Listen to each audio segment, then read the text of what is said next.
pessoal, tudo bem? Sejam muito bem-vindos ao nosso vídeo sobre prescrição intercorrente e honorários de sucumbência. Hoje nós vamos falar um pouquinho, nós vamos explorar conceitos fundamentais de processo civil e aplicação prática também desses conceitos, O meu nome é Camila de Paula, eu sou advogada, eu sou aqui do Estrategista Fiscal e eu estou muito ansiosa para tratar um pouquinho desse tema com vocês. Eu estou estudando sobre a prescrição intercorrente e eu tenho aplicado isso diariamente em processos, nos quais a gente está atuando. Então é um tema que está muito fresquinho. Esses dias eu trouxe esse tema também num story extremamente curto, mas assim, como é um tema muito interessante, eu vou falar um pouquinho mais dele com vocês, tá? Então, primeiramente, só uma introduçãozinha. O que é a prescrição intercorrente? A prescrição intercorrente é um mecanismo jurídico que busca garantir eficácia processual, evitando que o processo ele perdure por muitos anos, evitando que ele fique ad eternum, Então, assim, por outro lado, o que seriam os honorários de sucumbência? Os honorários de sucumbência eles vão ser reflexos da responsabilidade que a parte adversa teve ao ser o sucumbente, ou seja, ao ter perdido aquela demanda, não ter sido vitorioso naquela demanda. Então nós vamos entender um pouquinho como que esses conceitos eles se relacionam ou se interrelacionam, Então, primeiramente, o nosso primeiro tópico, a prescrição intercorrente. O que é essa prescrição intercorrente? Antes de entender a prescrição intercorrente em si, eu vou passar para vocês o que seria uma prescrição do direito de ação, Então, a prescrição do direito de ação, ela acontece quando? Quando eu não exerço o meu direito dentro do prazo legalmente previsto para isso. Então, se eu tenho ali um título de crédito rural, uma cártula de crédito, qual que é o prazo prescricional que eu tenho para ingressar com uma demanda para cobrar aquele título? 3 anos. 3 anos por quê? Porque o Código Civil prevê isso, porque a lei específica prevê isso, então eu tenho um prazo ali tabelado. Se eu estou falando de outro tipo de título, o meu prazo pode ser de 4 anos, pode ser de 5 anos. Então vamos considerar o prazo da cártula de crédito rural, Nessa cártula, se eu ingressei com a ação dentro dos 3 anos, não aconteceu a prescrição, que poderia ser uma prescrição ordinária, Assim, não aconteceu a prescrição do direito de ação. Mas, se eu ficar inerte, eu enquanto exequente, ficar inerte por período superior a 3 anos, aí sim vai acontecer uma prescrição no curso do meu processo. Essa prescrição é a prescrição intercorrente, ela acontece no curso do processo quando tem uma inércia ali da parte autora, Então, conforme o Código de Processo Civil, inclusive a gente já vai ler esse artigo, vai ler um pouquinho do que tem a previsão. Se eu não me manifesto, se o meu processo fica parado, aí se eu tenho a suspensão de 1 ano ali, passou essa suspensão de 1 ano, eu não me manifesto, ou eu não consigo localizar o devedor, ou então não consigo localizar bens penhoráveis do devedor, nesses casos, eu vou ter decretado a minha prescrição intercorrente com extinção do feito. Vamos abrir aqui, o artigo 921. Vou puxar aqui pra gente abrir, pra gente ler juntos, O artigo 921, do Código de Processo Civil, ele tem a seguinte previsão.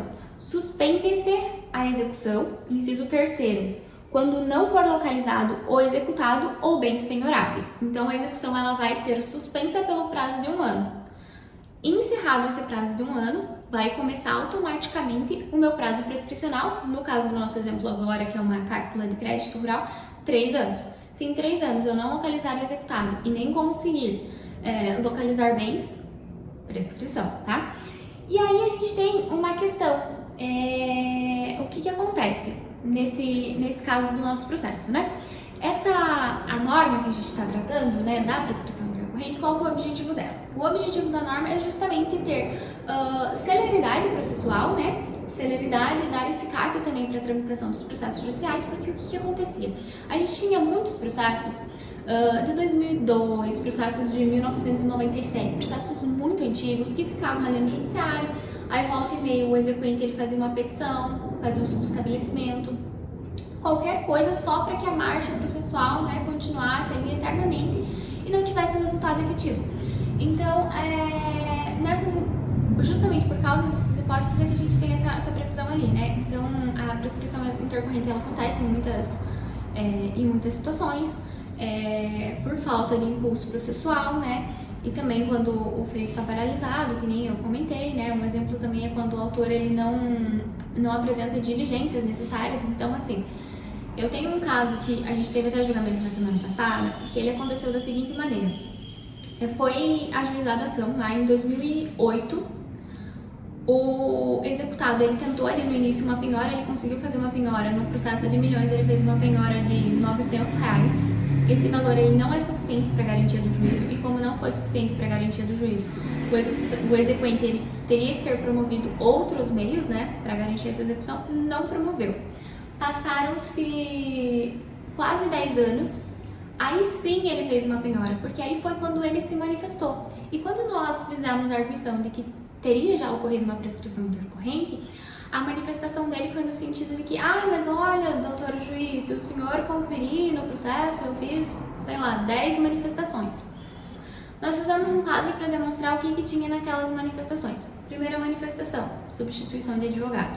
Segunda manifestação, mudou de endereço. Terceira manifestação, mudei de endereço. Troca de advogado. Então, isso é um impulsionamento do feito? Não, não é um impulsionamento do feito. Então, isso não pode ser utilizado como marco para a suspensão da prescrição intercorrente, né? Então, eu não posso utilizar isso. E aí, quando eu estou falando, né, dos efeitos da prescrição intercorrente, eu tenho o quê? Qual que é o grande efeito da prescrição intercorrente? O grande efeito vai ser a extinção do processo. O processo ele vai ser extinto com resolução do mérito, né? Porque isso significa que a parte ela ficou inerte e ela tem que ser penalizada por isso. E aí, quando eu estou falando, né, dessa prescrição, daí sim a gente vai entrar na parte dos honorários de sucumbência. Qual é a grande questão dos honorários de sucumbência? Então vamos lá. Os honorários de sucumbência, eles basicamente são valores que a parte vencida paga ao vencedor, aos advogados, né, da parte vencedora. Então, assim, se eu ingressei com a demanda e eu fui vencedora naquela demanda, a parte adversa irá pagar honorários para os meus advogados, tá? Então, é assim que funciona. A parte vencida vai pagar honorários ao vencedor, né? E aí, quando a gente fala de honorários, vamos ler aqui uma disposição do Código de Processo Civil. Qual que é a disposição? Artigo 85 do Código de Processo Civil tem a seguinte previsão. A sentença condenará o vencido a pagar honorários ao advogado do vencedor. Foi justamente o que eu tinha falado com vocês agora. E aí, o parágrafo 2º, ele trata que os honorários eles serão fixados entre o mínimo de 10% e o máximo de 20% sobre o valor da condenação, proveito econômico obtido, ou não sendo possível mensurar sobre o valor da causa. Então, em regra, o que a gente tem? Se eu fui vencedora da demanda, os meus advogados terão direito de receber honorários em percentuais de 10% a 20% sobre o valor da causa, certo?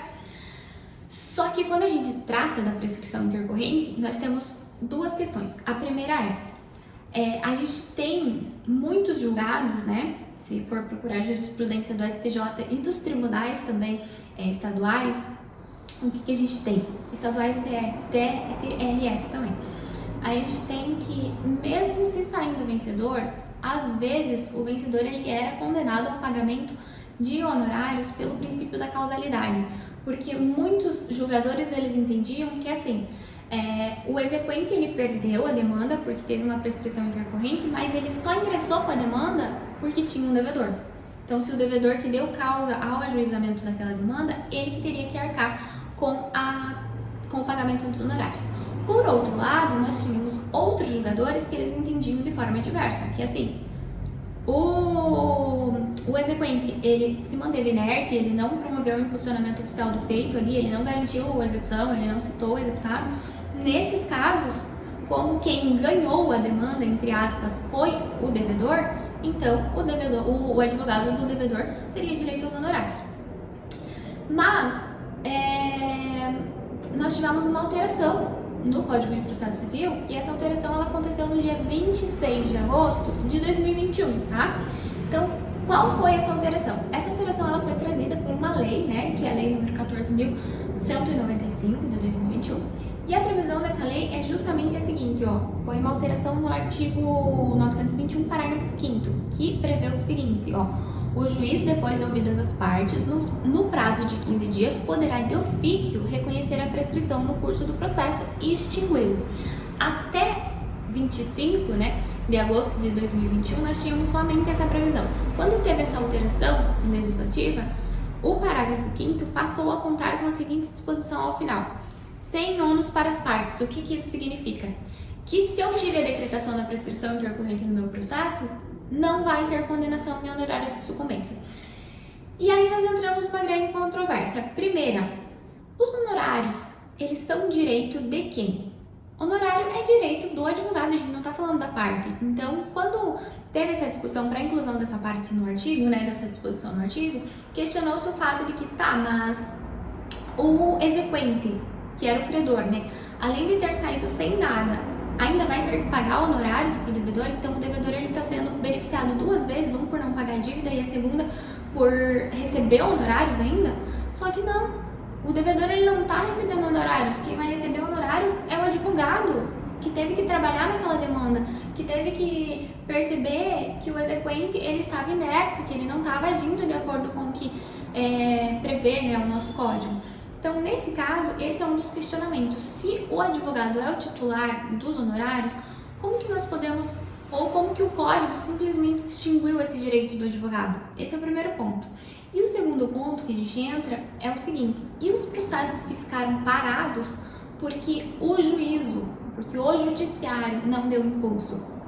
Se a gente entrar no Código de Processo Civil, vou até aqui abrir para vocês mais um artigo, o artigo 226 do Código de Processo Civil, ele traz a seguinte previsão, é o artigo 226, eu trouxe aqui o 85 que a gente já tinha tratado e agora o 226. O 226 ele prevê o seguinte: o juiz proferirá, e aí o inciso terceiro, as sentenças no prazo de 30 dias. Então, se eu fiz uma petição hoje, né, e o meu processo ele já está pronto para ir para a sentença, né, assim foi a última petição que eu fiz. Fiz uma arguição de prescrição intercorrente por meio de uma exceção de pré-executividade. Protocolei hoje, dia 24/10. Amanhã os meus autos vão conclusos. A partir do momento que o processo foi concluso, o código, de acordo com o artigo 226, inciso 3º, que a gente acabou de ler, prevê que o juiz ele tem que proferir essa sentença no prazo de 30 dias. Então tá, se o meu processo ele foi concluso antes de 26 de agosto de 2021 e o juízo não proferiu sentença nesses 30 dias, o que acontece? Eu vou ser penalizada pela nova lei que começou a entrar em vigor, pela nova lei que agora está sendo aplicada, de que não tem honorários pro advogado, ou não? É esse ponto que a gente tem que analisar e a gente tem que debater, porque a primeira questão é: se a minha sentença ela de fato foi proferida antes de 26, não há discussão. Aqui a gente teria sim uma decisão antes da nova lei, e aí sim o direito adquirido, né, aos honorários de sucumbência, e não se questiona isso. Vai ser aplicado o exequente que foi inerte, que foi negligente, ele vai ter que pagar honorários. Agora, como que fica esse caso, né, que nós trouxemos? Se o processo ele foi feito todo antes, o meu processo foi concluído em 2020, um ano antes, e o juízo que não julgou, se passaram 30 dias, mais 30, um ano, e não teve julgamento, eu vou ser penalizada porque esse juiz demorou para julgar o meu processo? Eu estou tratando, né, quando digo eu aqui, estou tratando de uma forma como advogados, né, os advogados não terão direito a essa sucumbência? Como é que fica essa questão? Então foi por isso que eu trouxe esse tema de honorários de sucumbência e prescrição intercorrente juntos, porque de acordo com o código a gente já não tem mais a prescrição intercorrente, né?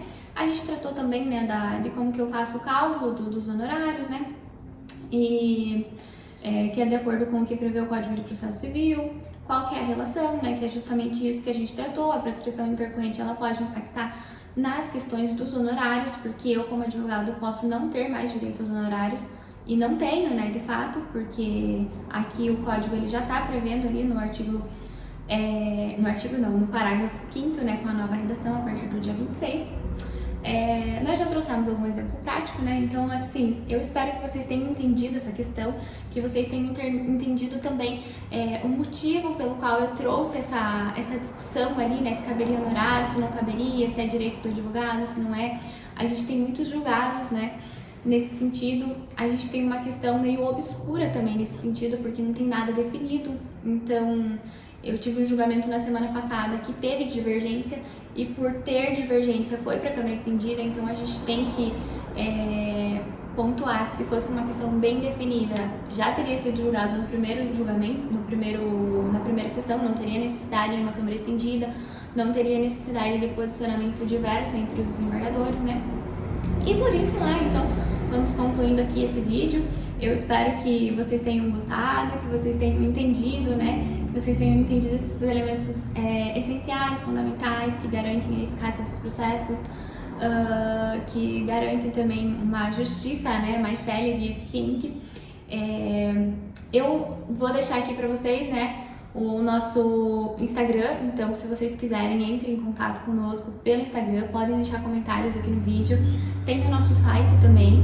No nosso site nós temos alguns e-books que nós vendemos, então se você tiver interesse em adquirir algum e-book, você pode entrar em contato conosco por lá. Se você tiver alguma dúvida, alguma questão, pode nos perguntar, pode deixar a pergunta aqui, pode enviar no nosso WhatsApp, fique à vontade.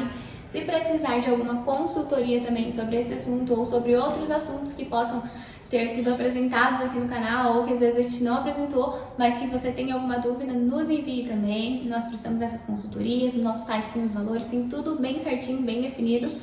Até a próxima e muito obrigada por terem assistido.